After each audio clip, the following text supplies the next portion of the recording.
Justru di dalam jalan-jalan yang mudah, orang tidak hati-hati. Orang akhirnya masuk ke dalam perangkap iblis. Tetapi orang yang mengambil jalan yang sulit adalah orang yang kerap kali mengerti bahwa hidupnya masuk ke dalam jalan yang benar. Dan kerap kali dia tahu bahwa saya tidak mau menyerahkan hidup saya kepada kesesatan dunia. Jadi sekali lagi, itu pergumulan di dalam hidup kita. Dan saya percaya setiap hari kalau kita ngerti firman kebenaran ini, kita akan tahu bahwa saya juga perlu diproses. Mendingan saya ambil jalan yang sulit daripada jalan yang mudah. Tak selalu Tuhan menjawab doa, namun Dia beri yang terbaik di waktu yang tepat. Ya, terima kasih Tuhan, terima kasih Roh Kudus yang tinggal di dalam kami. Engkau senantiasa memberikan kami pewahyuan, menasihati kami, bahkan Engkau sendiri yang menegur kami. Tuhan, luruskan jalan-jalan kami Tuhan, dan kami butuh firman Tuhan yang selalu jadi panduan bagi hidup kami, dan hanya firman Tuhan yang membawa kepuasan dalam setiap hidup kami. Ajari kami Tuhan supaya kami selalu berdiam di dalam firman-Mu, dikuasai sama firman-Mu, dan senantiasa duduk di kaki Tuhan untuk mendengarkan isi hati Tuhan. Kami serahkan sisa waktu dalam tangan Tuhan, hanya dalam nama Yesus kami berdoa, kita sama-sama katakan amin. Amin. Silakan duduk. Shalom Bapak Ibu. Shalom yang ada di onsite sama di online. Saya cuma mau kasih tahu aja bahwa di Grace Community ini sebenarnya sudah dari dulu kita sepakat bahwa, dan ini baru kita mulai akan lakukan. Di sini akan terjadi banyak pembelajaran, dan hari ini contohnya kita akan ada sedikit talk show, jadi Bapak Ibu bisa berinteraksi dengan kami, bisa ngobrol-ngobrol.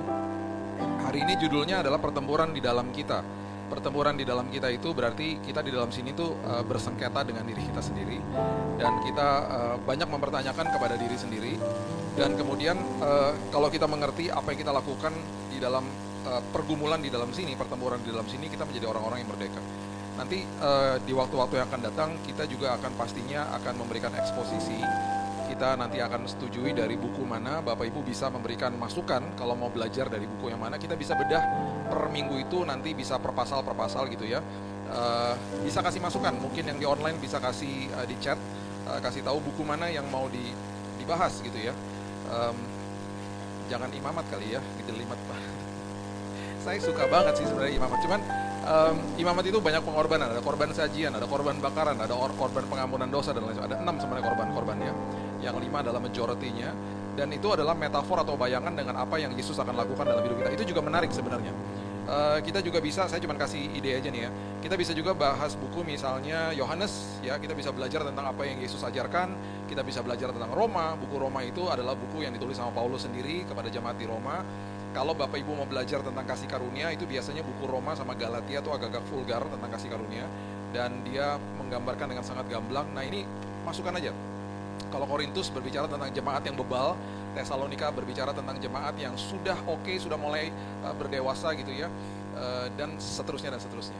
Kalau Bapak Ibu melihat kitab Injil, itu ada synoptic gospel, artinya Matius, Markus, Lukas itu serupa Injilnya. Yohanes yang agak berbeda, dia yang tidak merupakan Injil yang serupa dengan Matius, Markus, dan Lukas. Ini gambaran aja, nanti yang online juga silakan kasih masukan, nanti kita akan siapkan, kita bisa berikan pelajaran, kita bisa bertanya juga nanti setelah itu ya. Oke, hari ini saya hanya kasih waktu 20 menit untuk pembahasan ini. Setelah itu kita bisa tanya jawab. Yang online juga siapkan pertanyaannya kalau mau bertanya jawab. Yang pertama, pergumulan di dalam kita udah pasti antara roh sama daging. Itu udah pasti begitu. Ya, firman Tuhan diambil dari Galatia pasal yang kelima, ayat 17, mengatakan begini. Sebab keinginan daging itu berlawanan dengan keinginan roh, dan keinginan roh berlawanan dengan keinginan daging. Karena keduanya bertentangan sehingga kamu setiap kali tidak melakukan apa yang kamu kehendaki, gitu ya. Nah, ini kalau dibaca agak lumayan ngejelimet, ini maksudnya roh sama daging apa gitu ya.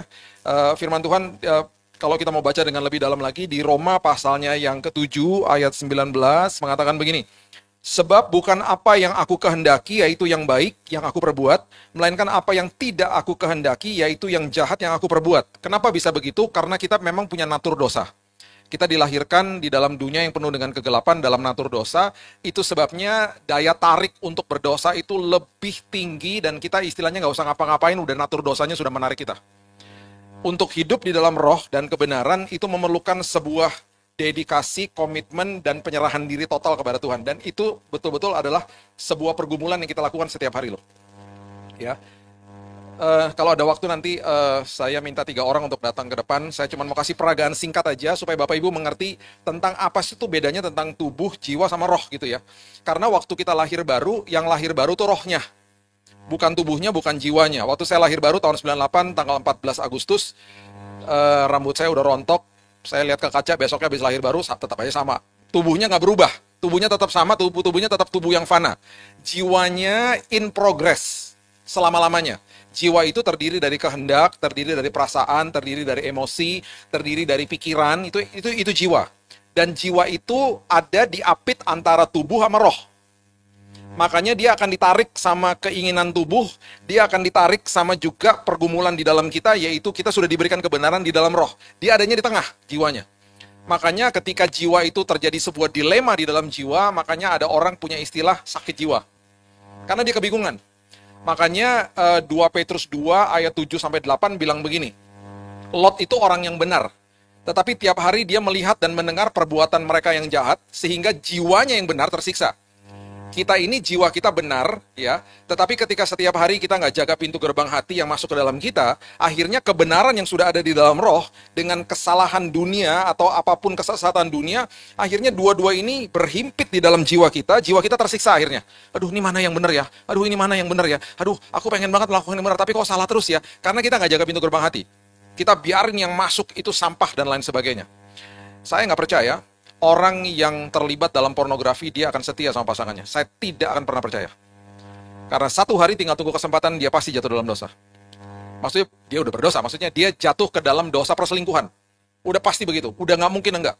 Ya, jadi kita nggak bisa meminimaliskan dosa. Jadi kita pikir, ini biasalah. Karena iblis akan lakukan itu. Dia minimaliskan dosa, kemudian dia akan maksimalkan tuduhan. Itu selalu begitu. Jadi pergumulan di dalam kita antara roh sama daging setiap hari. Antara yang namanya manusia lama sama manusia baru.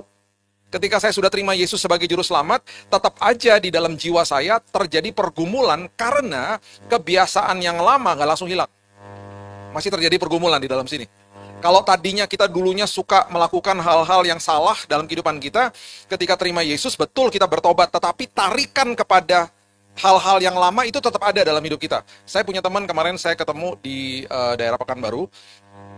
Dan dia bilang sama saya baru terima Yesus Pak sebagai juru selamat. Waktu saya terima Yesus, tarikan-tarikan kepada dunia gelap saya tetap masih ada. Di situ saya harus ambil keputusan. Saya ada di dunia gelap, saya ada di dunia perjudian, saya ada di dalam dunia malam dan lain sebagainya. Saya terima Yesus baru Desember kemarin. Bukannya berarti abis itu saya langsung, nggak ada tantangan kehidupan. Oh enggak, manusia lama saya masih narik-narik saya. Tapi disitulah kebenaran firman Tuhan yang memerdekakan hidup saya. Ya, coba boleh minta 3 orang, ada Andri, coba Andri sini. Sama 2 lagi boleh. Maju ke depan. Saya kasih tunjuk ya. Ini yang terjadi di dalam kehidupan kita sehari-hari ketika kita sudah terima Yesus sebagai juru selamat. Oke. Ini singkat aja. Boleh? Berdiri di depan sini aja. Coba Andri kanal pria sendiri di tengah. Nah, di tengah. Oke. Oke, perkenalkan diri dulu. Shalom, saya Adeline. Andri. Shalom, saya Sylvie. Sylvie, Andri, sama Adel ya. Oke, sekarang ini gambaran daripada tubuh, jiwa, dan roh. Ya, Sylvie adalah tubuh karena bagian luar ini yang terlihat nih sama manusia. Tubuh, Andri jiwa, gak kelihatan jiwanya. Ya, dan ini Adel adalah rohnya. Kalau lihat dia agak-agak ngambang sih karena dia roh, dibentuknya roh. Dia bukan manusia, ini roh ya. Oke, ini satu pribadi ya. Waktu pribadi ini terima Yesus, yang dilahirkan baru itu bukan jiwanya, bukan tubuhnya. Ini lahir baru. Waktu saya lahir baru tahun 98 kan roh saya lahir baru kan. Waktu saya lahir baru, roh saya lahir baru. Berarti dia umurnya lebih muda daripada jiwa saya yang umurnya udah bertahun-tahun. Jiwa saya udah penuh sampah. Rohnya kan baru lahir. Sekarang gimana caranya seperti Alkitab katakan hidup dipimpin sama roh. Kan rohnya masih baru lahir. Kan umurnya lebih muda dari dia. Ini lebih berkuasa dong dalam hidup saya. Tugas saya adalah untuk memberikan makan rohnya. Supaya rohnya makin kuat, makin kuat, makin kuat, makin dewasa, makin dewasa, makin dewasa, akhirnya rohnya menguasai jiwa. Makanannya rohani yang paling sehat apa? Firman Tuhan, udah gak ada yang lain. kebenaran firman dan lain sebagainya. Itu harus menjadi serapan hidup saya, menjadi makanan rohani saya, supaya roh saya yang baru lahir ini makin kuat, makin kuat, makin kuat. Saya terus menyangkal jiwa saya dengan semua manusia lama saya, lambat laun roh lebih kuat daripada jiwa. Contoh sederhana. Satu hari pribadi ini disakiti sama orang. Disakiti sama orang karena perbuatan orang itu, kemudian apa yang diserap dari tubuh, yang biasanya masuk dari tubuh itu adalah lewat mata sama telinga ya. Dia melihat dan dia mendengar sebuah perkataan atau sebuah tindakan orang yang menyakiti dia ketika masuk lewat panca indera tersimpan di sini. Di sini ada apa? Di dalam jiwa. Pikiran, emosi, perasaan, kehendak, semuanya di dalam sini. Masuk lewat panca indera tersimpan di sini toh. Nah, jiwa ini karena sudah lahir baru, dia bilang begini sama dirinya, aduh gue sakit hati nih, nggak apa-apa sakit hati. Terus dia mulai bilang begini, aduh gimana ya supaya gue nggak kepahitan, karena kepahitan nggak boleh, ya kan? Nah, waktu Tuhan sudah hadir dalam pribadi ini, ya, dia itu sudah memberikan semua karakternya di sini. Di sini. Di dalam roh. Apa? Kasih, kekudusan, atribut karakter ilahi, gambar diri Tuhan, semua diletakkan dalam roh. Karena roh yang berkomunal sama Tuhan. Oke, sekarang tugasnya kita untuk memindahkan semua karakter Tuhan, semua kasih yang ada di dalam sini, untuk dipindahin ke dalam sini. Supaya kasih ini menguasai ini. Ini kan yang terjadi sakit hati. Kalau dia nggak ambil keputusan untuk mengasihi atau melepaskan pengampunan, oh ini langsung kepahitan.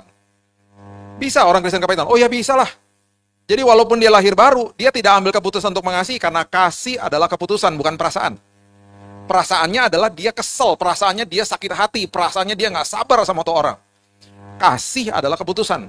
1 Korintus 4 ayat 1 Korintus berapa tadi? 13 ayat 4 sampai 7. Kasih dimulai dari kasih itu sabar, murah hati dan seterusnya. Itu semuanya adalah keputusan, nggak ada satupun yang perasaan. Oke. Di hari dia sakit hati, dia masuk kamar, dia berdoa. Tuhan, aku berdoa semua kasih yang kau telah tempatkan dalam hidupku. Aku berdoa menguasai hidupku dan aku lepaskan pengampunan buat orang itu. Dia mengambil keputusan toh. Waktu dia lagi berdoa melakukan itu, tanpa dia sadari, dia sedang memindahkan kasih yang ada di sini untuk menguasai jiwanya. Tuhan, kuasai jiwa aku dengan kasih-Mu Tuhan. Aku nggak bisa Tuhan, tolong aku Tuhan. Gak langsung terjadi Bapak Ibu. Namanya juga pembaruan budi. Kan progress, in progress namanya. Waktu dia berdoa, dia rasanya senang, dia tenang, dia tidur. Besoknya, dia pergi mungkin ke tempat pekerjaannya atau pergi ke tempat pelayanan yang dia ketemu sama orang yang menyakiti dia. Panca inderanya kemudian melihat dan mendengar lagi perbuatan orang itu. Orang itu nggak ngapa-ngapain sih, cuma kelihatan dari jauh. Tiba-tiba pribadi bilang ini dalam hati, gaya lo sok tahu banget sih. Padahal orang udah nggak ngapa-ngapain. Cuman karena panca indera, adalah panca indera, dia langsung berasumsi jiwanya kan lemah. Jiwa ini kan lemah. Makanya dikatakan aku pengen buat baik, Paulus bilang. Cuman susah banget sih, ketarik-tarik terus gitu. Dia berasumsi langsung, nyebelin banget lo, gaya lo gitu-gitu. Karena iblis terus menuduh, membohongi, memberitahu kepada pribadi ini bahwa udah lo kepahitan aja sama tuh orang gitu. Gak langsung terjadi loh, doa yang tadi malam dia ucapkan, yang dia minta supaya Tuhan menguasai dia, gak terjadi hari itu.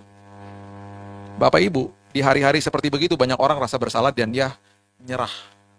Saya cuma mau kasih tahu begini sama kita, Tuhan tahu kita lemah. Tuhan tahu kita nggak mampu. Tuhan tahu kita akan balik lagi ke dalam kamar kita dan berteriak lagi sama Tuhan. Oh, dia balik lagi ke kamar. Dia berteriak lagi, Tuhan, aku mengambil keputusan di dalam jiwa loh. Kehendak, keputusan, pikiran, emosi. Kuasai emosi aku, kuasai perasaan aku Tuhan.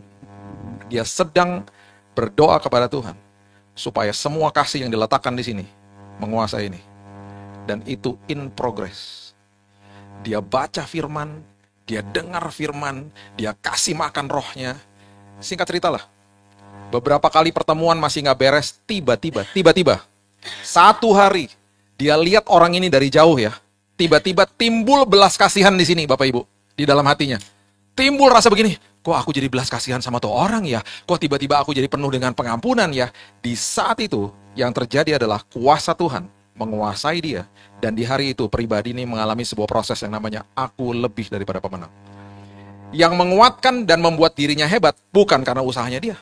Karena kuasa Tuhan yang ditempatkan dalam hidupnya, karena dia juga mengambil keputusan bermitra sama Tuhan, bilang iya Tuhan, hidupnya berubah.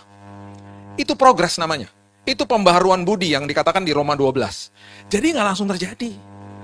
Jadi yang namanya pengetahuan, yang namanya sebuah pengertian, yang namanya sebuah kita akhirnya nggak membiarkan diri kita nggak dituduh sama iblis, itu jadi hal yang luar biasa kan? Oh hari ini aku tetap gagal untuk tetap mengampuni itu orang. Nggak, aku harus berdoa lagi. Yang penting nanti satu hari aku percaya Tuhan akan memberikan belas kasihan dalam hidupku.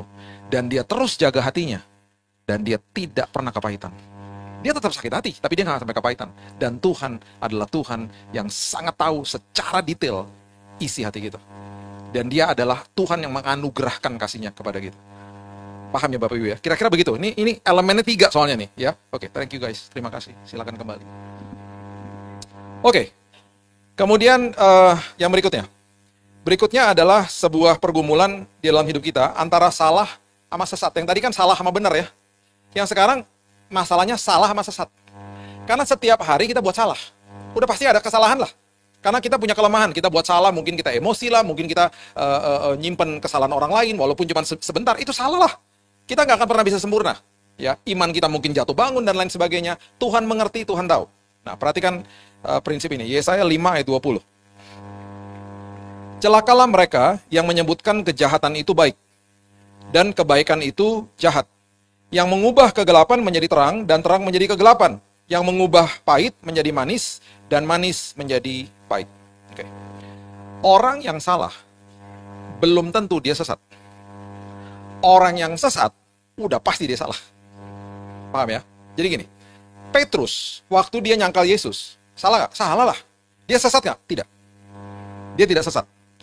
Dia akhirnya kembali kepada Yesus, dia akhirnya ngalamin kasih karunia Tuhan, dia kembali bertobat, hidupnya dipulihkan. Yudas, itu sesat. Dia menjual Yesus, kemudian dia masuk ke dalam jalan yang begitu gelap, memang dipengaruhi sama orang-orang yang ada di bait Allah. Dia bertobat loh, dia nyesel loh. Tapi sama orang-orang di bait Allah dibilang apa? Urusan lu sana. Dia akhirnya keluar, dia bunuh diri. Kesesatan selalu membawa kepada kehancuran. Kesalahan belum tentu bawa kepada kehancuran. Jadi kalau kita salah, kita harus mengertinya begini, Tuhan tidak tuduh saya, Tuhan tidak hakimi saya, Tuhan tidak hukum saya. Karena nggak ada lagi penghukuman Tuhan, penghakiman Tuhan, penuduhan Tuhan nggak ada. Selesai di kayu salib. Setiap hari begitu. Jadi akhirnya kita patut mengerti begini. Walaupun saya buat salah Tuhan, saya tidak hidup di dalam kesalahan saya. Walaupun saya buat dosa, saya tidak hidup di dalam dosa saya. Saya buat salah, saya minta ampun sama Tuhan, dan saya percaya pengampunan sudah diberikan bahkan ribuan tahun yang lalu. Kalau saya selalu berdoanya begini. Bukannya sok tahu dan bukannya menyalah artikan pengampunan daripada Tuhan, bukan. Saya selalu ngomong gini, Tuhan, makasih, aku tahu tadi aku salah. Makasih ya Tuhan, Tuhan udah ampuni saya. Saya selalu mau fokus kepada kasihnya di kayu salib kepada saya, bukan kepada dosa yang saya lakukan.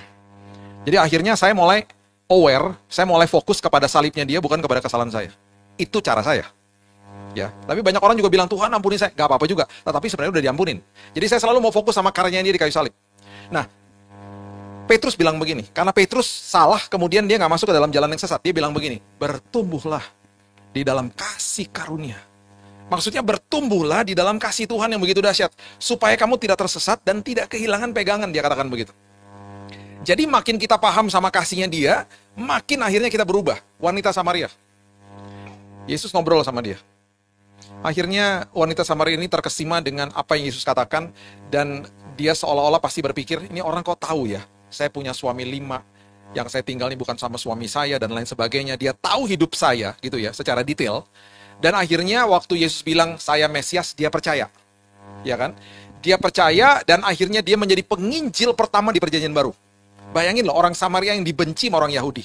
Orang asing, yang karena dia menerima kasih Tuhan, bebas hidupnya. Yang tadinya sesat, kembali ke dalam jalan yang benar. Itu semuanya karena kasih karunia. Semuanya karena kebaikan Tuhan. Jadi orang yang fokus sama kebaikan Tuhan, orang-orang seperti begitu nggak akan tersesat hidupnya. Ya. Nah itu sebabnya setiap hari kita patut mengerti, karena banyak banget orang yang melakukan hal-hal seperti begini. Contoh sederhana begini. Ada orang yang namanya pengusaha lah misalnya. Dia mengambil jalan pintas, ya. Jadi di dalam salah sama sesat ini ada juga jalan yang dikatakan jalan yang mudah sama jalan yang sulit. Ada jalan yang mudah, ada jalan yang sulit. Udahlah korupsi aja biar cepat kaya. Mudah misalnya. Tapi ada orang yang tidak mau melakukan itu, sulit hidupnya. Saya punya teman di dalam sebuah aparat, dalam sebuah instansi pemerintah lah, ya saya nggak bisa sebut namanya. Dia bilang begini, Bill, gue nggak pernah mau korupsi. Tapi akhirnya gue harus buka warung sama istri gue, supaya kita bisa menyambung hidup. Karena semua uang panas yang ada di institusi gue nggak mau ambil. Sampai bos gue kepala bagian gue tuh akhirnya curiga sama gue. Dipikirin ntar gue akan lapor ke KPK dan lain sebagainya. Gue sebersih-bersihnya, tapi gue akhirnya jadi sulit hidup gue. Sulit. Dia buka warung, dia buka warung jualan, ya gitulah, sederhana, barang-barang sederhana. Istrinya buka kios di ITC jualan bantal kalau nggak salah waktu itu, sama selimut. Susah untuk menyambung hidup. Dia bilang kalau gaji gue segitu, bilang nggak cukup lah buat keluarga gue. Dan di depan gue ada uang panas yang bisa gue ambil kapan aja. Dia nggak mau. Itu mudah loh. Dan gak ada yang tahu juga karena semua lakukan itu. Dia nggak mau. Jadi ada orang yang tidak mau masuk ke dalam jalan yang sesat, dia lebih memilih hidupnya sulit daripada mudah. Dan tahu nggak dia bilang apa sama saya? Saya baru ketemu lagi sama dia minggu lalu. Dia bilang gini, bro gimana hidup lo? Gue penuh dengan sukacita, Bill. Walaupun gue pas-pasan, tapi Tuhan pelihara gue. Lo tau nggak apa yang terjadi, Bill? Gue dipromosi, Bill. Dia bilang gitu. Tuhan berkarya. Tuhan yang selalu berkarya dalam hidup kita. Makanya di Matius dibilang begini, banyak orang yang tidak mau masuk ke dalam jalan yang sempit. Karena jalan yang sempit itu sulit. Dalam jalan yang sempit kan kita harus hati-hati. Dalam jalan sempit orang nggak bisa ngebut, betul nggak? Kita masuk ke dalam jalan sempit, kita harus hati-hati. Habis kita hati-hati, kita harus sabar di situ.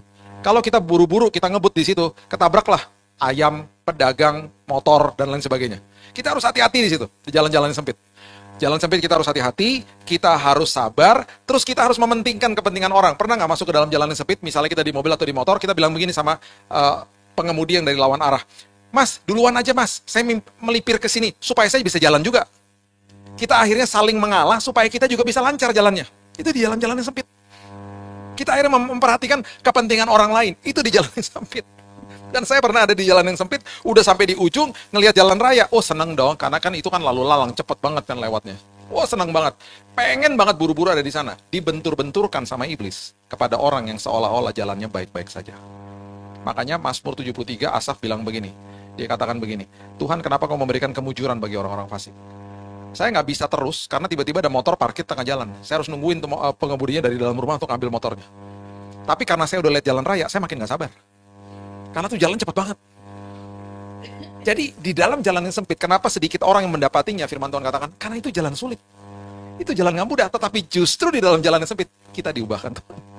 Kita jadi hati-hati hidupnya, kita jadi ngalah, kita jadi sabar, memperhatikan kepentingan orang, dan tidak banding-bandingkan diri sama orang lain. Itu jalan sempit. Jadi itu kembali pergumulan dalam hidup kita. Mau jalan yang sulit atau jalan yang mudah? Jalan yang mudah, kebanyakan masuk ke dalam celaka. Makanya di dalam jalan tol, kalau kita perhatikan, banyak orang suka ambil bahu jalan ya. Dan saya pernah bilang sama istri saya, ada 2 jenis mobil yang sering masuk bahu jalan. Nanti Bapak Ibu tanya aja sama Tuhan, mobilnya apa ya? Saya nggak mau kasih tahu.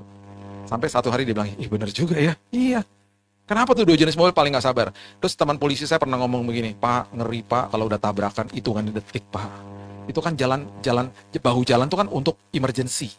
Kadang-kadang orang lagi sakit jantung, makanan tumpah, bannya bocor tiba-tiba, dia kan melipir ke kiri kan. Dia nggak ngelihat di belakang tuh ada yang masuk bahu jalan sekenceng-kencengnya Pak. Dia masuk bahu jalan dalam hitungan detik, kecelakaan fatal terjadi. Ini teman saya di Polda ngomong gini, Bill, aku kalau baru beresin TKP habis kecelakaan di bahu jalan, sering banget aku masuk ke dalam mobil nangis, Bill. Karena fatal, Bill. Tabrakannya fatal, hitungannya detik, Bill. Itu ya orang-orang Indonesia gak sabaran, tau gak?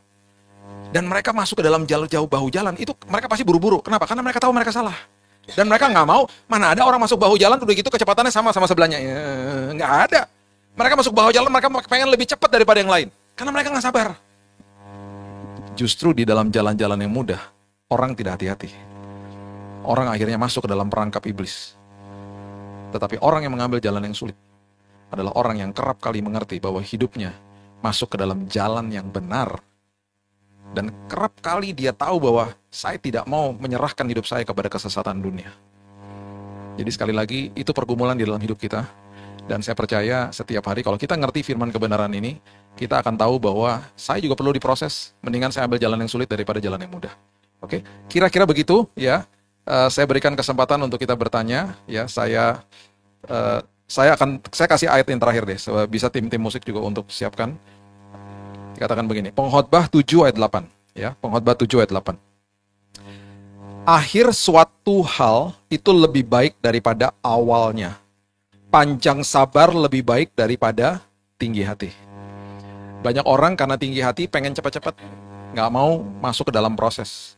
Tapi firman Tuhan bilang, akhir suatu hal lebih baik daripada awalnya. Akhirnya lebih baik bagi orang-orang yang panjang sabar, bagi orang-orang yang masuk ke dalam proses, bagi orang-orang yang kerap kali memang masuk ke dalam jalan-jalan yang sulit. Jalan yang sempit mungkin. Tapi disitulah kita belajar untuk supaya hidup kita diubahkan Tuhan. Amen. Jadi ada pergumulan antara roh dan daging, manusia lama dengan manusia baru, antara sulit dengan mudah, antara salah dan sesat. Ingat, kita pasti buat salah, tapi jangan sampai tersesat. Ya, jangan sampai tersesat. Kita bisa buat salah seperti Petrus, tapi jangan jadi Yudas. Ya, itu sebabnya setiap hari pergumulan apapun yang dalam hidup kita terjadi di dalam sini, saya percaya kalau kita mengerti firman kebenaran dan terus memberikan makanan kepada roh kita menjadi pemenang yang luar biasa. Amin. Saya berikan kesempatan untuk kita menyiapkan pertanyaan dan kemudian kita masuk ke dalam sesi tanya jawab. Silakan.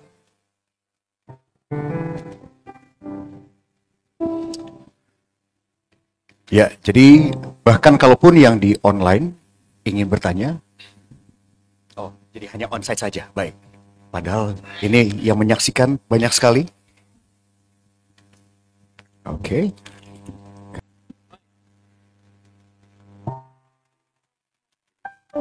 Ya, baik, puji Tuhan.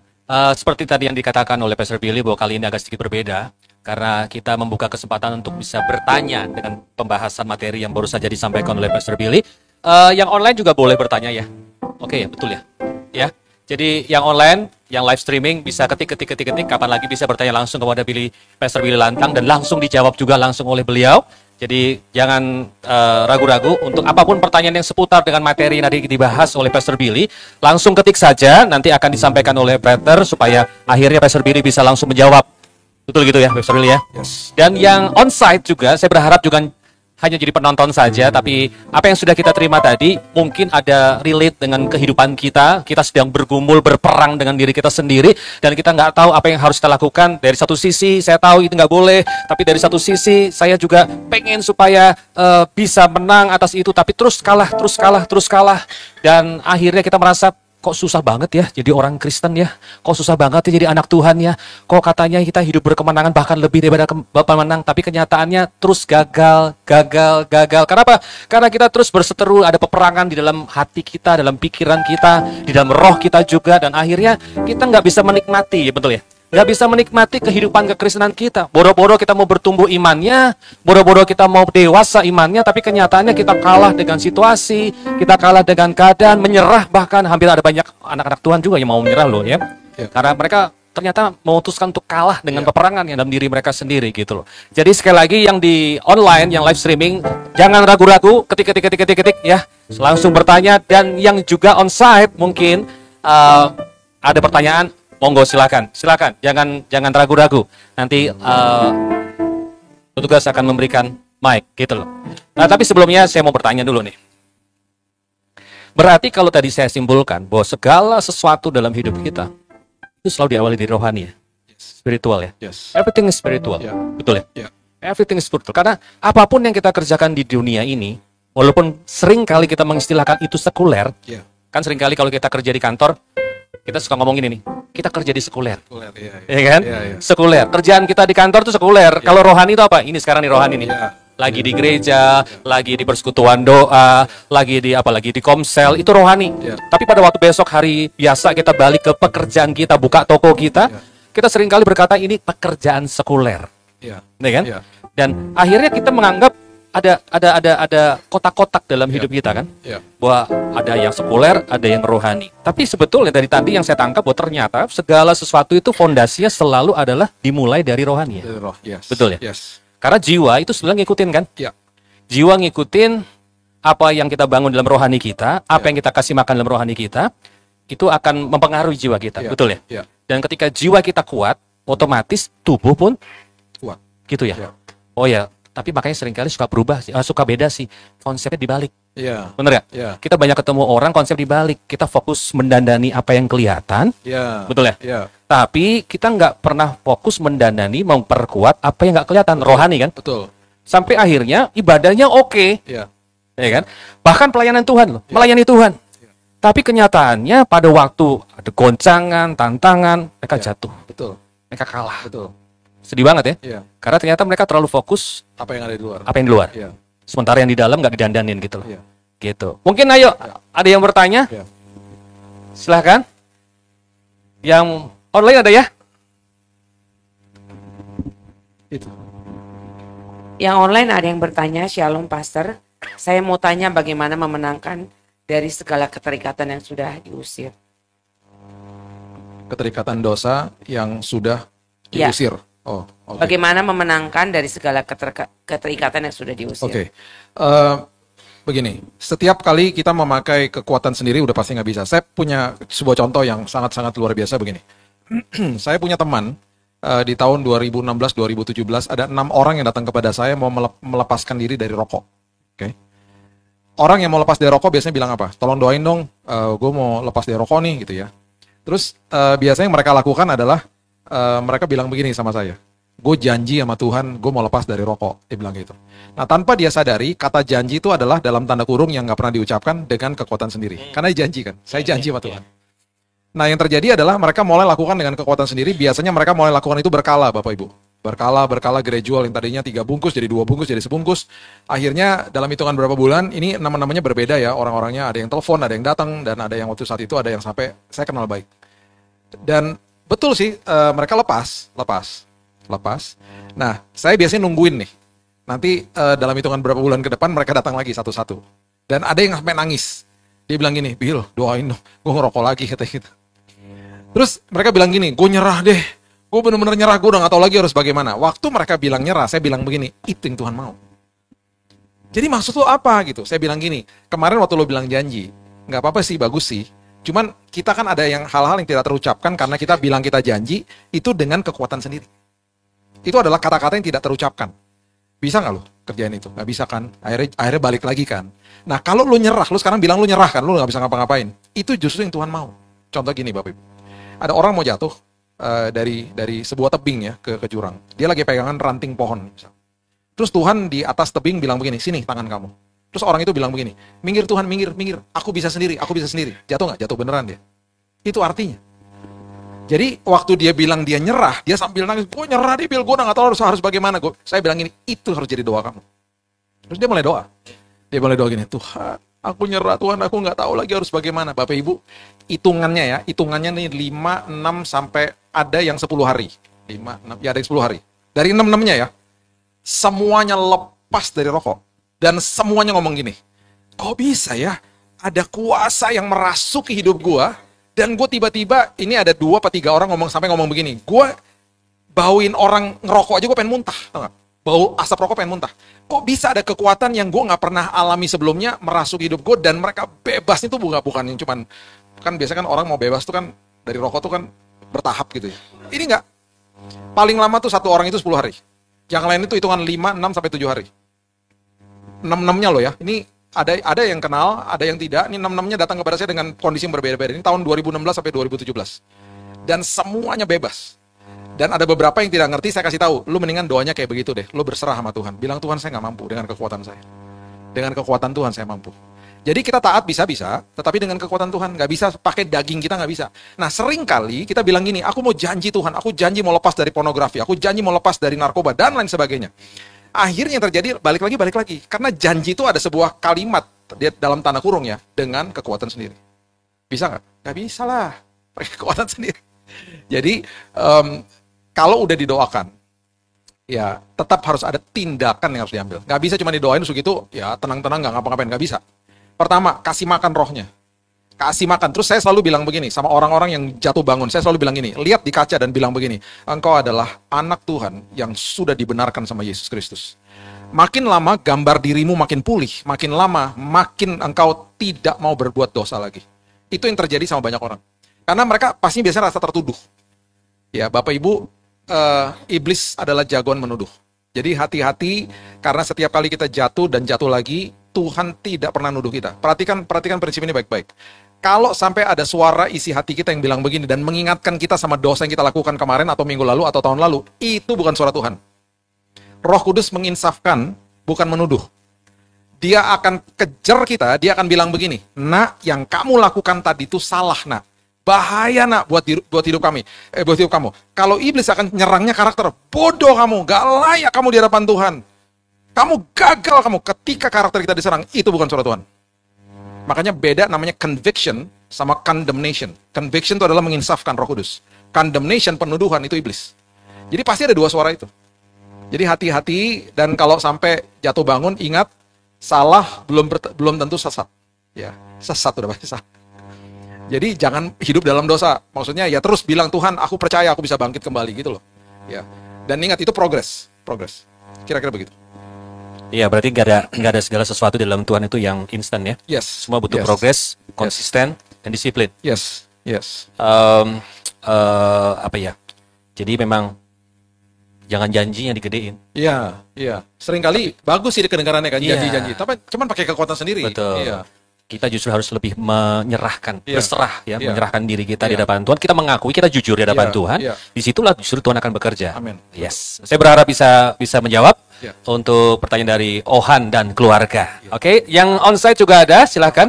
Bapak yang di belakang atau iya. Tadi bapaknya duluan ya. Oke, baik.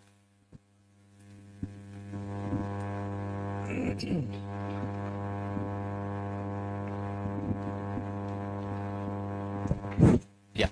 Shalom Pastor, Pastor Biri. Jalan sempit ini telah kami lalui dan kami juga senang berpelayanan di dalam jalan sempit ini. Cuman ada jalan sempit yang bisa keluar itu kapan ya? Karena sudah terlalu lama gitu. Dari tahun 65 contohnya itu rumah kami dibakar. Lalu karena orang tua kami berpelayanan di mungkin dulu kita kenal Sinming, ibu saya itu aktif di sana melayani orang-orang umumnya keturunan. Jadi tiba-tiba 65 itu rumah kami dibakar. Lalu ibu juga ditahan atau lain-lain. Nah itu mulailah kami disadarkan bahwa masa lampau yang gemerlap itu sudah mulai hilang.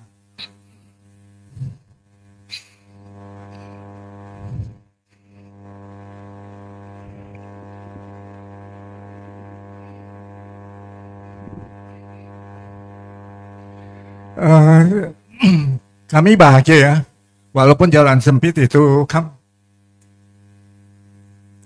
kami lalui.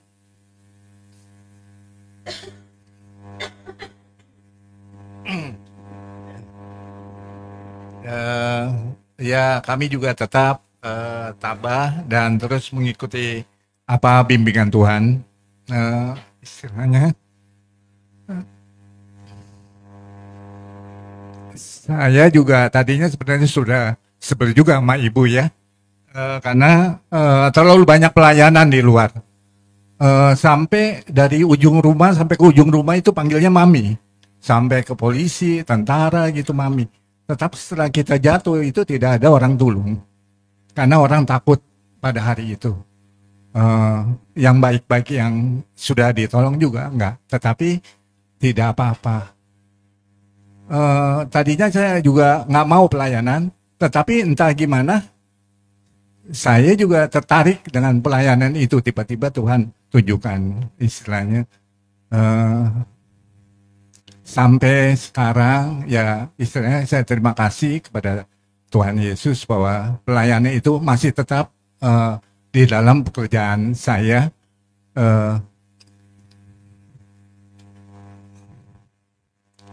Di dalam pekerjaan saya, yaitu tanpa disadari saya juga melayani di dalam vision, kesehatan mata.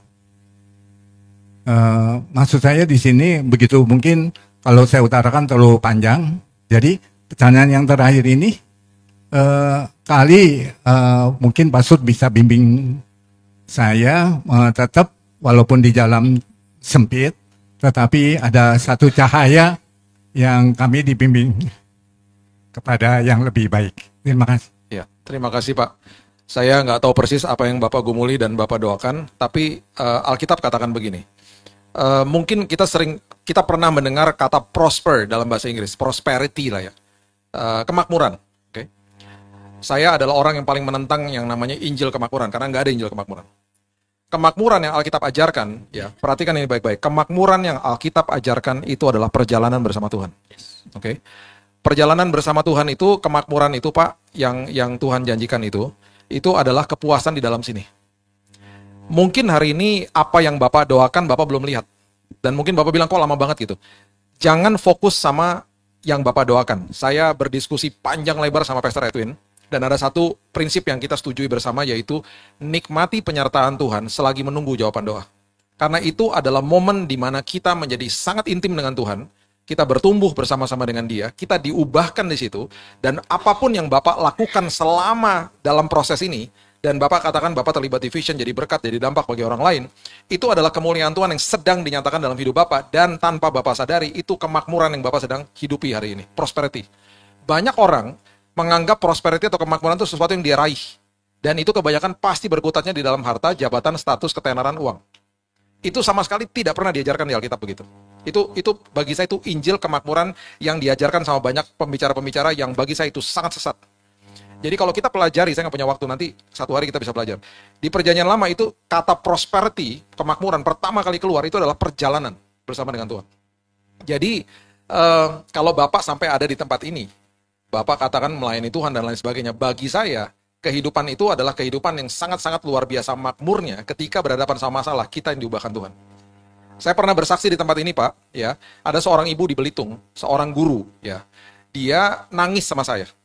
Dia datang kepada saya, dia bilang gini, Pastor, saya nggak ngalamin seperti mujizat yang Tuhan berikan kepada Pastor. Dia bilang begitu sama saya. Maksudnya apa, Bu?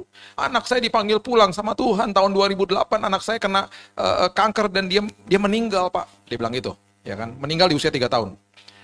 Terus dia cerita, saya nggak punya kesaksian seperti Pastor Billy. Pastor Billy disembuhkan sama Tuhan, anak saya nggak disembuhkan Tuhan. Dia bilang begitu. Terus dia ngomong terus, saya nggak punya kesaksian, saya nggak punya kesaksian. Terus selama anak saya setelah anak saya meninggal, saya akhirnya jadi guru TK, Pak, di sekolah ini. Tadinya saya nggak suka sama anak-anak. Anak-anak selalu lihat saya takut, Pak. Sekarang saya jadi guru TK sampai hari ini, dari tahun 2008 sampai 2025 ini, berarti udah 17 tahun. Habis setelah saya ngomong, saya bilang gini, Bu, Ibu tahu nggak, yang Ibu kasih tahu sama saya itu adalah kesaksian hidupnya Ibu. Ibu diubahkan Tuhan. Ibu jadi berkat buat ratusan anak-anak sekarang yang sudah lulus dari TK-nya Ibu. Ibu jadi dampak hidupnya buat mereka. Bagi saya, anak Ibu yang dipanggil pulang, dia adalah pahlawan dalam hidupnya Ibu. Satu hari Ibu akan ketemu lagi sama dia. Kalau saya nggak tahu dia bisa lihat atau nggak. Kalau dia bisa lihat Ibu, buatlah dia bangga hari ini, Bu, bahwa hidupnya Ibu diubahkan Tuhan. Itu kesaksian luar biasa. Bu, saya disembuhkan Tuhan. Saya masih hidup dalam tubuh yang fana. Anaknya Ibu disembuhkan sempurna, Bu. Karena dia dipisahkan dari tubuh yang fana, tubuh yang sakit. Dia mengalami kesembuhan langsung, Bu. Karena dia di detik dia tutup mata di bumi. Di detik yang sama dia bangkit di pangkuan Bapa di sorga. Karena kematian nggak bisa berkuasa atas anak-anak Tuhan. Dia bengong, dia nangis, dia bilang, terima kasih, Pak. Ini 17 tahun saya baru dapat pencerahan hari ini. Jadi jangan mau dibohongin sama iblis, Pak. Jangan fokus kepada apa yang Bapak inginkan. Belum tentu juga Tuhan siapkan yang itu. Tapi Tuhan sedang siapkan perjalanan ini nih sama-sama dia. Dan saya jamin, Pak, kalau Bapak betul-betul hati Bapak melekat kepada dia, pasti ada kepuasan dalam hidup Bapak. Nggak mungkin nggak. Bapak menjadi orang yang mau memberikan hidupnya untuk pelayanan kepada Tuhan, yang Bapak katakan tadi, yang tadinya kecewa jadi nggak kecewa lagi sama Tuhan, mau melayani Tuhan. Bagi saya itu mujizat yang luar biasa. Ya. Jadi ganti perspektifnya, gitu aja. Jangan mau dibohongin sama iblis. Jadi selagi menunggu jawaban doa, nikmati penyertaan Tuhan. Disitulah momen yang indah terjadi soalnya. Ya, kira-kira gitu, Pak. Ya. Baik. Ada lagi yang bertanya yang onsite? Silakan. Yang di depan dulu, Bu, ya. Silakan, Bu. Salam. Shalom. Berdiri. Tadi kita dapat pengajaran tentang ada tubuh, jiwa, dan roh. Nah, kalau misalnya sakit tubuh, udah jelas misalnya luka atau yang lain-lainnya. Kalau sakit jiwa, pasti ada dokter. Saya pikir dokter tadi. Sakit roh juga adakah? Saya juga nggak tahu. Nah, maksud saya bagaimana membedakan apakah orang ini sakit jiwa atau rohnya? Ya, kalau anak Tuhan, Bu, yang sudah terima Yesus sebagai juru selamat, ya, rohnya sudah lahir baru. Ya. Perbedaan antara roh yang masih hidup di dalam kegelapan itu adalah orang yang belum terima Yesus sebagai juru selamat. Makanya ketika kita terima dia sebagai juru selamat, kita diadopsi masuk ke dalam kerajaan sorga. Masuk sebagai anak-anaknya dalam kerajaan terang. Terangku kuterbitkan di dalammu. Itu terang Tuhan tinggal di dalam sini, Roh Kudus tinggal di dalam sini, bersemayam di sini sekali untuk selamanya. Darah Yesus menyucikan kita. Darah Yesus membasuh dosa kita. Dulu darahnya hewan di perjanjian lama hanya bisa menutup dosa. Hari ini darah Yesus menghapus dosa kita. Kita dibenarkan. Kita mengalami proses dibenarkan. Kita dikuduskan tiap hari loh Bu sama Yesus. Kita disempurnakan sama dia tiap hari sama dia. Tanpa pakai usaha kita dikuduskan sama dia. Rohnya yang kudus tinggal di dalam sini, kita nggak mati. Dulu manusia ketemu sama Tuhan, kalau dia nggak kudus mati dia. Karena dia nggak kudus ya. Hari ini Roh Kudus tinggal dalam sini kok kita nggak mati, karena kita dikuduskan sama Tuhan tiap hari. Itu pemberian anugerah yang luar biasa. Berarti apa? Roh kita sehat. Ya. Nah, bagaimana supaya kita kuat rohnya, kasih makan rohnya dengan firman Tuhan. Itu aja sebenarnya. Kalau perbedaan dengan roh yang tidak sehat, itu roh itu masih ada di dalam dunia orang-orang yang belum terima Yesus sebagai juru selamat. Itu perbedaannya. Nah, kalau jiwa, orang Kristen pun jiwanya juga bisa sakit.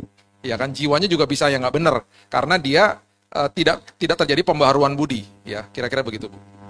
Jadi kalau di perjanjian lama itu kan Yesaya 60 bangkitlah terangmu sudah datang kan? Yes. Tapi kalau di sekarang Iya. terang itu sudah ada. Sudah ada, ya. Bukan sudah datang, sudah sudah ada, ada dalam- sudah tinggal di dalam hidup kita. Betul. Oke. Betul. Gimana Bu? Nah, karena masih kita ketemukan orang yang Kristen yang sudah ikut perjamuan kudus, tapi tiba-tiba bisa kerasukan. Nah, ini kan mestinya udah dipenuhi oleh Roh Kudus, udah ada darah Yesus, tapi masih bisa kerasukan. Tergantung case-nya seperti apa. Karena kalau orang masih main-main kuasa gelap, orang masih nyimpen jimat di rumahnya, orang masih membiarkan hal-hal yang seperti itu ada dalam hidupnya, saya nggak heran kalau dia kerasukan. Ada teman saya, udah terima Yesus, ikut perjamuan. Diganggu terus, kenapa? Karena tiap hari di rumahnya jimatnya nggak pernah dibuang. Ada keris lah, ada segala macam lah. Setelah itu dibereskan semuanya, bebas dia. Tidur nyenyak, rumahnya adem, dan lain sebagainya. Jangan main-main mau kuasa gelap. Ya, Pastor ini banyak pengalaman ya, coba ceritakan. Iya, jadi memang dualisme ya. Percaya Yesus Tuhan, percaya Tuhan iya, tapi juga masih main-main dengan kuasa kegelapan. Ya, sampai akhirnya ya memang kita buka celah. Kita buka pintu celah itu sampai ya gak heran kalau kita terus kalah dengan dunia gitu loh. Gitu. Jadi memang harus celahnya ditutup, ambil keputusan, dan terus kasih makan roh kita.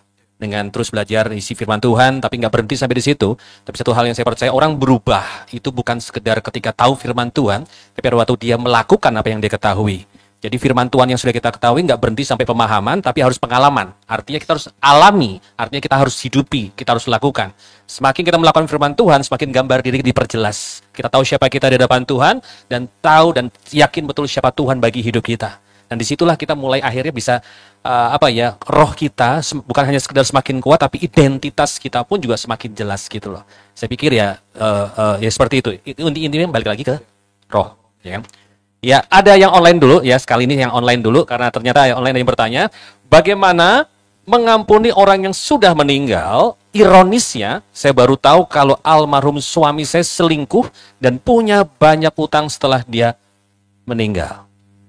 Ya, kembali kalau pengampunan itu kepada siapapun, ya kembali ke dalam diri kita sendiri. Lepaskan pengampunan, walaupun orangnya udah nggak ada, kan itu berarti memperbaiki diri kita. Kecewa udah pasti kecewa, sakit hati udah pasti sakit hati.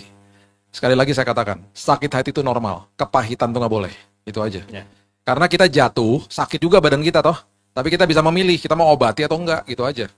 Jadi, kalau yang namanya orang jatuh, sakit kan, luka kita bentur-benturin, ya makin luka lah. Sakit hati kita bentur-benturin sama semua asumsi dan lain sebagainya, akhirnya makin pahit hatinya.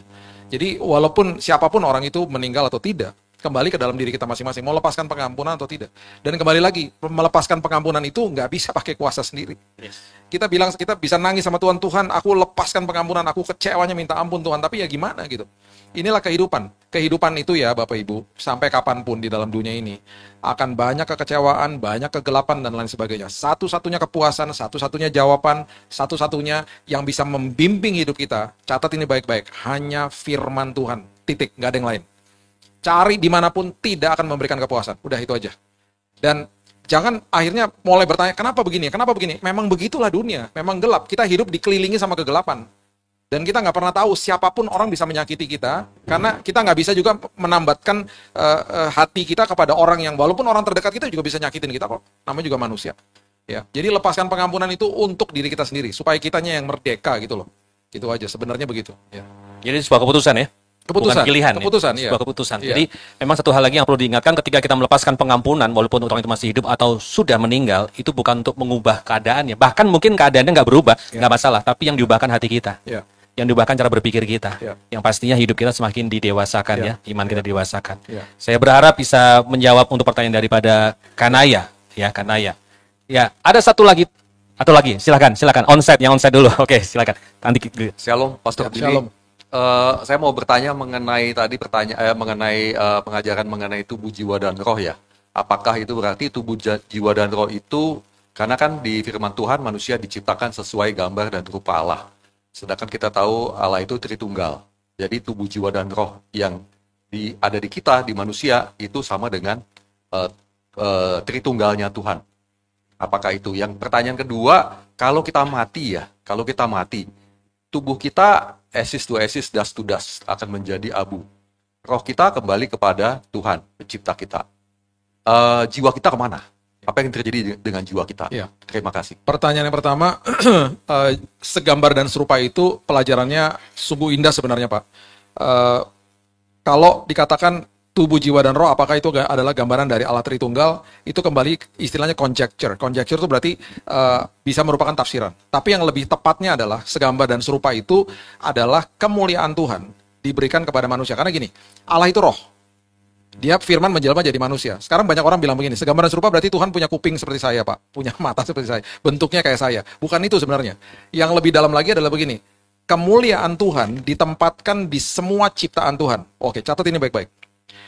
Kita bicara selain manusia ya, semua diciptakan sama Tuhan, itu semuanya ada kemuliaan Tuhan. Kemuliaan Tuhan itu artinya apa? Karakter, atribut, kehebatan, kuasa Tuhan diberikan kepada semua ciptaannya.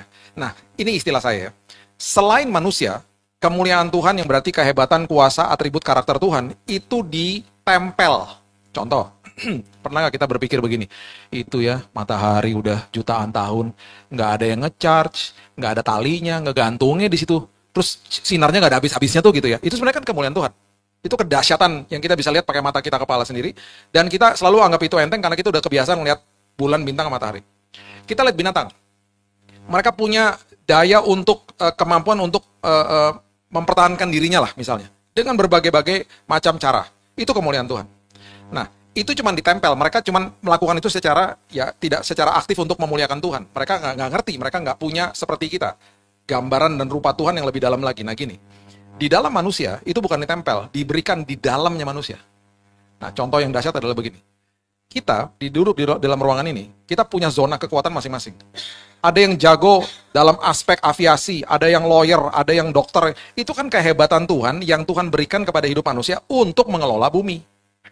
Bumi kan harus dikelola, berarti harus ada orang yang jadi dokter, harus ada orang yang mengerti teknik, harus ada orang yang mengerti kandungan bumi yang Tuhan berikan, ini campur ini, oh jadi prosesor, oh ini jadi HP, oh ini jadi teknologi. Itu kan ada orang-orang yang diberikan kemampuan itu. Itu kemuliaan Tuhan, Pak. Itu gambar dan rupa Tuhan sebenarnya.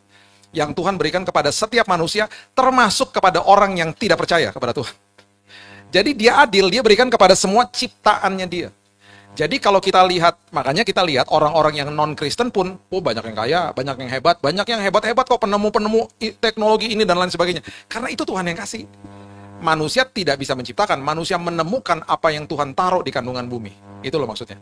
Itu gambar dan serupa. Ya, itu maksud gambar dan serupa itu adalah kemuliaan Tuhan yang ditempatkan di dalam manusia yang isinya adalah kuasa, kehebatan, karakter, atribut. Nah ini dia.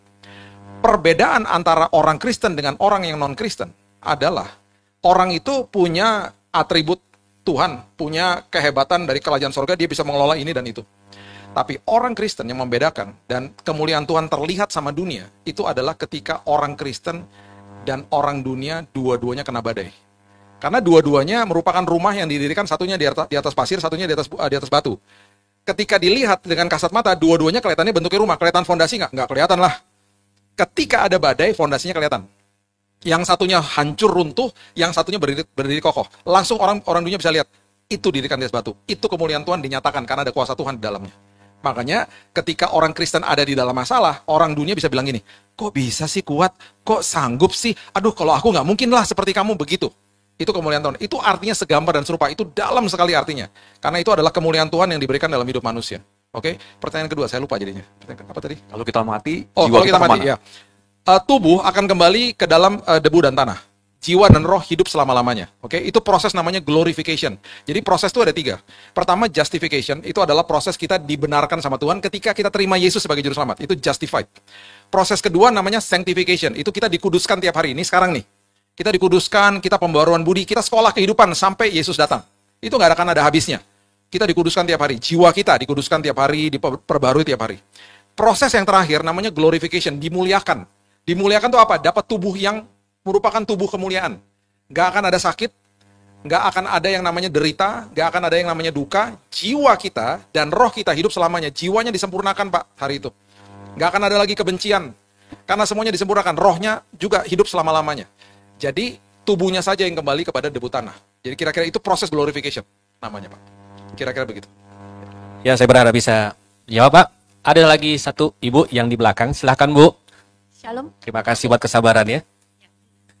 Saya mau tanya tentang roh manusia itu sendiri yang tadi ada 3 ya dalam diri kita, ada roh, ada jiwa, ada tubuh. Ketika kita diciptakan Tuhan, kita semua manusia diciptakan Tuhan, apakah ketiganya ini ada? Karena tadi Pastor Billy bilang bahwa ketika kita bertobat, baru lahir baru rohnya. Apakah roh ini memang dari awal sudah diciptakan? Seperti di Kejadian kan ada firman yang menyatakan ketika kita dibentuk, Adam itu dibentuk oleh Tuhan dari debu tanah, lalu dihembuskanlah nafasnya, maka dia menjadi makhluk yang hidup. Apakah nafas Allah itu adalah roh kita, roh manusia yang berubah jadi roh manusia? Itu satu, ketika kita diciptakan pertama ya. Lalu ketika kita sudah menjadi anak Tuhan nih, roh kita sudah lahir baru, terus jatuh ke dalam dosa. Dosanya parah. Seperti banyak juga yang saya pernah baca, saya pernah dengar bahwa hamba-hamba Tuhan yang kaliber dunia pun jatuh ke dalam dosa. Bagaimana nasib si rohnya itu sendiri? Pertanyaan ketiga, saya sebetulnya juga baru belajar yang kayak beginian ya. Saya lahir dari keluarga Kristen, tetapi ya panjang nanti ya. Tapi pengajaran-pengajaran ini ketika saya mengenal yang namanya aliran, kalau kita belajar sejarah gereja dalam aliran karismatik gitu ya. Nah, saya mendengar istilah bangkitkanlah manusia rohnya. Nah, ini apalagi gitu ya. Itu saja, sekian. Terima kasih. Waktu kita diciptakan, semuanya diciptakan atau kita lahir itu sudah ada roh, jiwa, dan tubuh. Udah pasti, nggak mungkin nggak ada rohnya. Ngeri banget ya. Semuanya udah lengkap, Bu, sebenarnya. Nah, masalahnya gini. Karena sudah ada kejatuhan dosa, kita dilahirkan dalam natur dosa. Itu karena dosa awal yang dilakukan. Itu sebabnya Yesus datang untuk menebus dosa manusia. Tugas kita mengambil keputusan menerima dia sebagai juru selamat.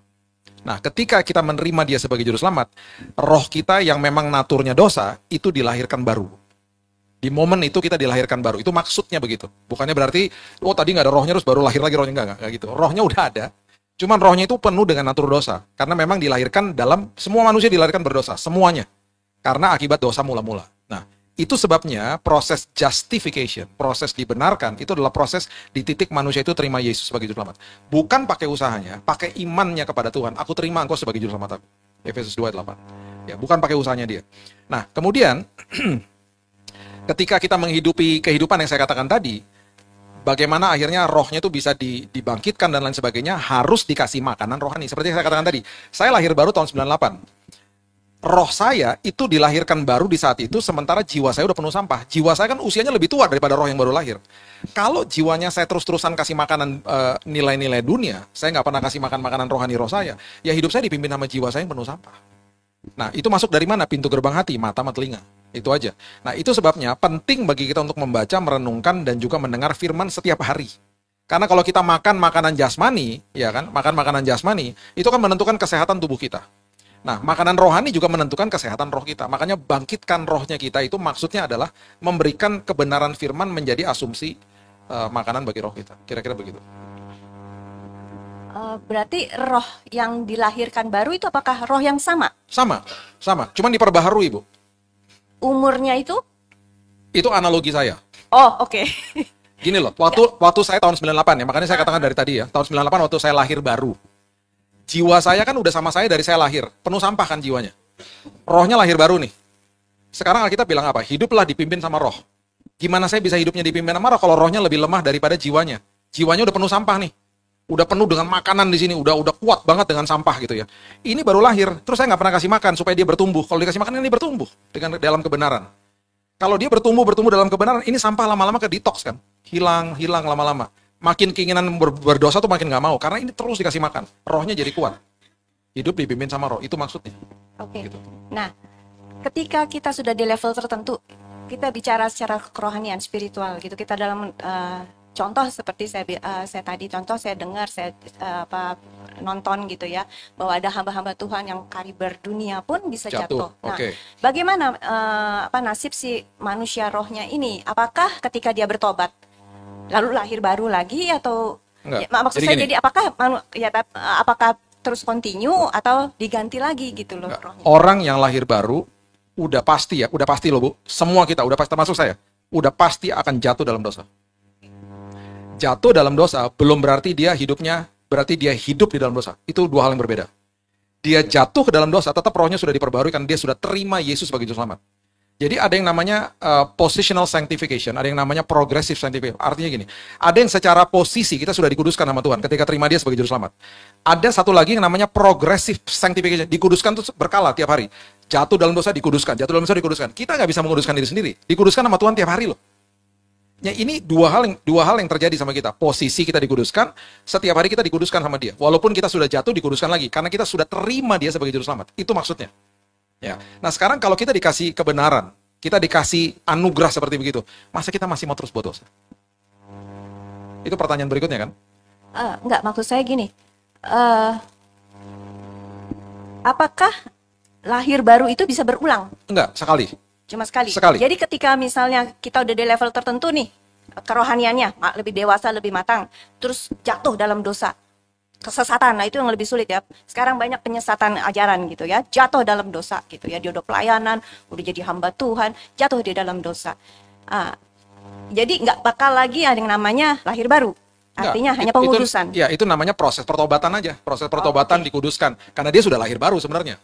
Baik, terima kasih. Kalau dia lahir baru lagi, kalau dia proses lahir baru lagi, itu mungkin juga seperti orang mengartikan begini, berarti Tuhan memberikan kepada saya pengampunannya berkali-kali. Maksudnya kematian kepengudusan saya dibenarkan itu berkali-kali saya dibenarkan, enggak. Itu posisinya kita dibenarkan cuma sekali, posisi. Jadi kita dibenarkan lahir baru sekali untuk selamanya. Sama seperti dia, mati untuk memberikan keselamatan sekali untuk selamanya, gitu loh. Nah, setelah itu progresif. Pembaharuan budi kan terjadi, gitu. Kira-kira gitu. Koreksi kalau saya salah. Jadi mungkin ini yang relate dengan tetaplah kerjakan keselamatan. Yes. Ya, kerjakan keselamatanmu. Ya. Jadi betul. Progres, harus ada progres.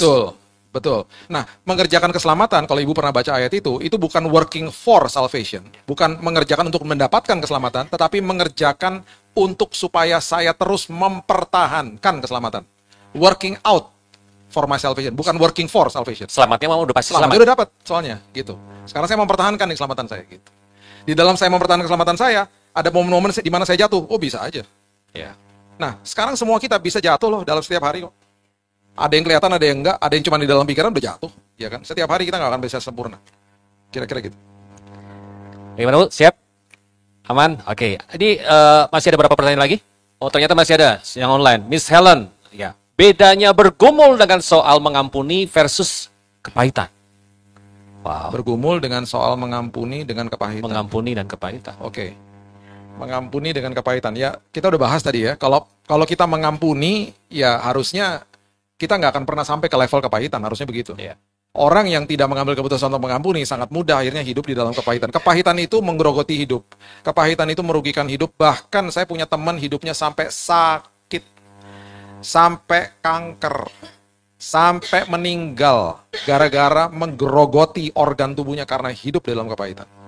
Jadi hati-hati dengan hal yang namanya kepahitan. Itu namanya bitterness. Dan orang yang menyimpan kepahitan, Alkitab mengatakan dia akan mencemarkan dan membuat rusuh kepada orang-orang di sekitarnya. Udah pasti begitu. Dia akan mencemarkan orang lain, dia akan membuat rusuh, dia akan membuat orang kepahitan juga nantinya. Karena kepahitan itu menular, Bapak Ibu.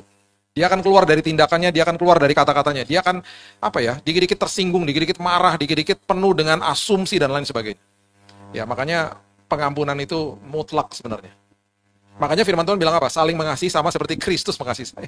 Standarnya bukan orang itu mengasihi saya lah. Samanya seperti Kristus mengasihi saya. Jadi saya harus terima dulu kasih dia. Ngalamin dulu kasih karunia dia. Baru saya bisa ngampunin orang. Gitu. Dan gak mudah memang. Dan standarnya itu dalam segala hal ya. Dalam segala hal. Suami mengasihi istri seperti Kristus mengasihi jemaat, Iya, ya kan? betul. Semuanya kan? Betul, Berarti. betul. Wow. Jadi vertikalnya menerima dulu, baru horizontalnya bisa memberi. Kalau dibalik, itu agamawi. Saya memberi kepada Tuhan, kosong toh. Kosong. Pas masuk ke dalam horizontal, kita nuntut orang lain untuk memuaskan hidup saya. Karena kita nggak pernah bisa memberi sesuatu apa yang kita miliki kan. Ya. Kalau kita nggak memiliki sesuatu, kita nggak bisa ngasih sesuatu kan. Nggak akan kita bisa Kita harus kasih. dapat Iya, dulu, memiliki dapat dulu, penuh dulu, Iya. baru kita bisa memberi. Yes. Makanya vertikalnya harus menerima dulu. Ada satu lagi di online. Yang di online ada satu lagi. Seru juga nih.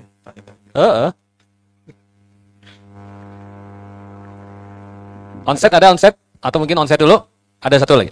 Yes, Sylvie. Shalom. Yes. Hari ini aku mau tanya tentang, mungkin kan kejadian di anak muda ini lebih banyak toxic relationship ya. Lebih banyak mungkin ada yang temennya narcissistic personality disorder, ada yang mungkin ada yang ngalamin pacaran terus toksik, ada yang pertemanannya pun toksik, ada yang segereja tapi misalkan teman sepelayanannya yang toksik gitu. Seringkali kan kalau misalkan jadi pelayan Tuhan itu kan apalagi bersinggungan dengan seseorang yang toksik misalkan, kita udah tahu nih kita harus mengampuni gitu ya. Atau mungkin di luar sana juga kita udah tahu nih kita harus mengampuni orang ini, oh karena orang ini memang perlu dikasih belas kasihan gitu. Tapi apakah kita sebagai anak-anak muda ini gimana ya Pastor caranya, saya nih udah mengampuni orang ini misalkan, kita nih udah mengampuni orang ini, tapi apakah kita harus masih terus berteman dengan orang ini gitu? Apakah kita harus tetap bagi hidup sama orang ini gitu? Itu sih Pastor. Kadang banyak juga beberapa orang yang mengasumsikan bahwa oh berarti kalau belum bisa bergaul dengan orang ini, belum bisa menyapa orang ini, berarti tandanya kamu belum mengampuni. Ada juga beberapa pihak yang bilang seperti itu. Tapi sedangkan ketika orang ini toxic dan narcissistic personality disorder misalkan, apakah kita akan terus-terusan harus bergaul dengan orang ini sedangkan dia memberikan dampak yang buruk buat kehidupan kami gitu. Itu sih Pastor. Oke. Ada analogi begini. Tukang ojek kalau datang ke rumah kita, pasti dia letaknya di luar pagar, betul nggak? Nggak ada yang kita lihat tukang ojek. Mas, masuk aja mas. Saya lagi kamar mandi nih, masuknya duduk-duduk di dalam gitu. Nggak ada. Kita yang keluar nyapa dia. Kita nggak kenal sama dia. Pak RT datang ke rumah, mungkin karena kita kenal, letaknya dia di teras. Karena dia cuma kenal gitu doang. Tapi kita punya teman dekat, yang kita buka kamar tiba-tiba dia udah di meja makan, betul nggak? Lu kapan datangnya lu gitu? Dia lagi makan. Gue makan dulu ya gitu. Dia buka-buka kulkas segala macam, bodo amat. Jadi ada orang yang kita harus jaga layer-layernya, oke? Nah, pengampunan itu yang tahu kan cuma kita. Jangan biarkan orang nilai, oh lu belum ngampunin, terserah lu ya, gue udah ngampunin kok gitu. Itu kan yang tahu cuma kita sama Tuhan. Yang penting kita tahu kita ngampunin. Kalau Tuhan tempatkan kita di dalam sebuah lingkungan, baik itu pelayanan, pekerjaan, apapun itu, kita yang harus pandai-pandai untuk jaga jarak sama orang-orang tertentu yang membuat kita nggak genah lah istilahnya gitu. Ya. Nah itu adalah diskresi kita masing-masing. Ada orang yang dekat-dekat dengan orang ini karena memang dia orangnya intim ya, dia orangnya intim, kan ada personality itu ada intim, dominan, stabil, cermat. Orang seperti saya yang stabil, cermat akan pasti jaga jarak, karena saya nggak pengen ribet. Aduh, ini orang ribet banget. Tapi saya nggak suka konflik orangnya. Jadi saya akan ngampunin, udah pasti cepat banget ngampunin tuh orang, tapi saya akan jaga jarak. Misalnya ngomong juga ngomong seperlunya aja, bukannya berarti bete-bete sama dia, enggak juga dong, karena harus dewasa kan. Jadi pas ngomong cuman seperlunya doang, ketawa-ketawa biasa, tapi saya mungkin nggak akan cerita personal hidup saya sama dia. Ngopi-ngopi cuman biasa-biasa aja, ya udah. Terus kalau misalnya diajak hangout, enggak deh gitu. Menjauh lah gitu ya. Tapi tetap baik. Kita nggak boleh diemin orang kan, nggak boleh silent treatment. Ada orang yang, saya nggak tahu selfie orangnya intim atau enggak, tapi ada orang-orang intim yang dia asik-asik aja. Apa kabar lo? Temannya bilang ini, lo kan udah disakitin sama dia, lo kok akrab sama dia? Ya, emang bawaannya udah begitu, gitu loh. Tapi bukannya berarti dia juga nggak jaga jarak, dia jaga jarak mungkin dalam hati, cuman dia orangnya akrab aja gitu loh. Jadi kembali sekali lagi, pengampunan itu yang tahu cuma kita sama Tuhan. Dan pastikan ya kita udah lakukan itu, ya kan? Bodoh amat lah, sebodoh taing, istilah orang Sunda ya. Mau orang mau ngomong apa terserah lo lah. Nah yang kedua, kita harus pintar-pintar dong. Gue mau jaga jarak nih. Bagi gue, lo tukang ojek di luar pagar gue lah, ya kan? Oh bagi gue lo Pak RT, lo boleh masuk dekat sampai sini deh. Atau enggak, kalau misalnya memang dia teman baik kita dan kita diberikan beban sama Tuhan, bukan beban, kita diberikan panggilan sama Tuhan untuk melayani dia, ya gue akan komit sama dia. Gue akan temenin dia, karena gue sayang sama dia. Dan Tuhan kasih panggilan itu untuk nemenin dia, karena dia udah gak ada temen nih misalnya nih. Jadi sampai kapanpun dia mau ngapain pun, gue nggak akan terpengaruh sih sama dia, tapi gue mau temenin dia supaya dia berubah misalnya. Gue mau bagikan hidup gue sama dia. Itu kan diskresi kita masing-masing. Tapi kan ada orang-orang yang, lu wasting my time nih orang nih, bener-bener nggak banget nih orang. Aduh, gue nggak bisa deh kalau deket-deket. Ya udah kita jaga jarak aja, tetapi tidak silent treatment. Kita mendahului dalam memberi hormat. Itu kan firman Tuhan ajarin begitu. Ketemu kita nggak akan diemin, tapi kita jaga jarak. Kita hangout gitu sama dia. Tapi kita jaga jarak, kita diskresi diri sendiri, gitu loh maksudnya gitu. Itu adalah sikap yang sangat dewasa. Ya, karena kita tidak bisa berharap orang menjaga hati kita. Yang bertanggung jawab untuk menjaga hati kita ya diri kita sendiri. Gitu. Oke, online ada 2. Ada satu lagi dulu. Tunggu. Dari pertanyaan dari Noni Wongso, Shalom Pastor Billy dan Pastor Edwin. Shalom juga. Mohon tanya, sebagai anak Tuhan yang sudah dibaptis, apakah masih berlaku kutuk keturunan atau kutuk darah? Terima kasih. Oke, lebih tepatnya bukan dibaptis lah ya. Dibaptis itu bukan titik kita terima Yesus. Kalau kita sudah terima Yesus, itu berarti yang namanya, catatnya baik-baik ya, penghakiman, penuduhan, ya, kutuk keturunan sudah dihapus. Kalau kita terima dia sebagai juru selamat. Kenapa? Karena di kayu salib dia katakan tetelestai, selesai. Teleo, komplit. Gak ada udah. Kalau kita masih mau percaya seperti itu ya, rugilah kita. Kita akan terus dituduh. Gak ada lagi. Habis, selesai. Penuduhan, penghakiman, penghukuman, kutuk keturunan. 4 itu, gak ada udah. There is no condemnation. Ya. Kalau dibaptis itu proses kita menyatakan diri kita sudah terima Yesus, itu proses dibaptis. Gitu aja. Ya. Yang lebih pentingnya menerima Yesus sebagai juru selamat. Iya, jadi sudah tidak ada kutuk lagi sama sekali. Gak ada. Sudah putus. Gak ada. Sudah beres. Gak ada. Ini pertanyaan yang selanjutnya dari Miss Helen. Apakah pemarah sama dengan kepahitan? Oke. Pemarah belum tentu dia pahit. Bisa aja tuh sikapnya dia memang, dia memang bawaannya suka marah. Belum tentu dia pahit. Ya. Tapi orang yang pahit, udah pasti dia pemarah. Baik itu dia kelihatan atau dia di dalam hatinya tuh berkecamuk dengan segala macam kemarahan. Jadi hati-hati dengan hal seperti ini. Dan orang yang pemarah pun itu adalah orang-orang yang kerap kali pasti akan dijauhi sama banyak orang. Kalau menurut saya begitu. Dan orang yang pemarah itu pasti ada sesuatu yang memicu hidupnya dia. Mungkin kekecewaan dalam hidupnya dan lain sebagainya. Dia cepat asumsi, dia cepat tersinggung. Bagi dia tuh semua orang mungkin salah ya. Salah aja semua orang salahnya dia. Iya. Mungkin dia udah lepasin yang dari dulu ya, mungkin aja, tapi bawaannya masih modelnya kayak begitu. Bisa aja kayak begitu, bisa aja. Karena saya pernah menemukan orang seperti ini dan ya memang bawaannya curigaan lah sama orang dan lain sebagainya gitu. Ternyata usut punya usut, pernah terjadi kekecewaan di masa lalu. Itu aja. Nah, orang yang kepahitan, yang menyimpan bitterness dalam sini, udah pasti pemarah. Udah pasti. Walaupun mungkin nggak kelihatan, dia mungkin diem aja. Orang yang diem belum tentu dia nggak pemarah loh. Dia marah sama dirinya sendiri, dia marah sama Tuhan, bisa juga begitu kan. Udah pasti begitu. Jadi hati-hatilah. Yang namanya pemarah juga itu sebenarnya nggak baik. Ya, kepahitan itu makin buruk. Jadi kalau ini dikombinasi, waduh, makin parah. Marah boleh nggak sih? Marah boleh.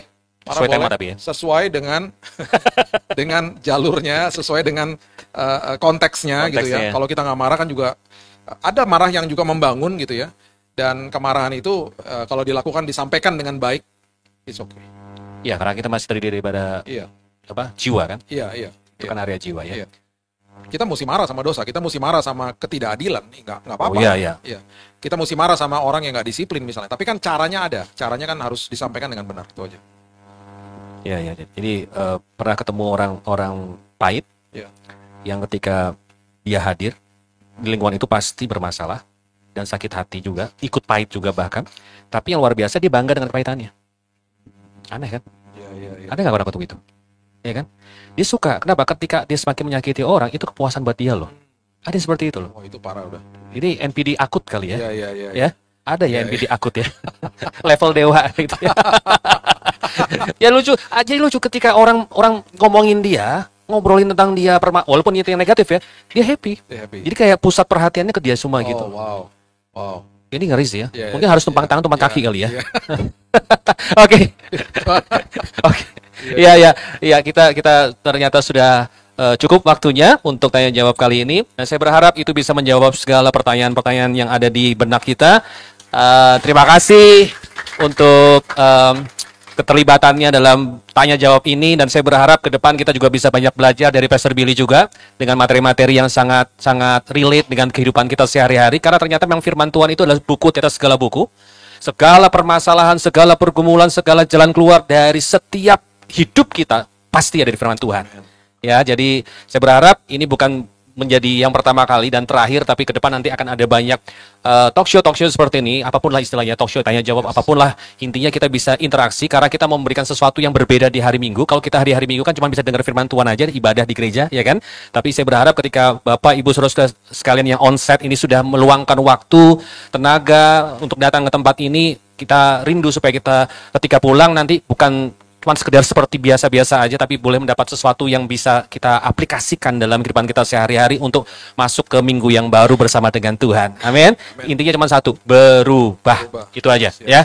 Oke, God bless you all. Yang Tak selalu Tuhan menjawab doa, namun Dia beri yang terbaik di waktu yang tepat.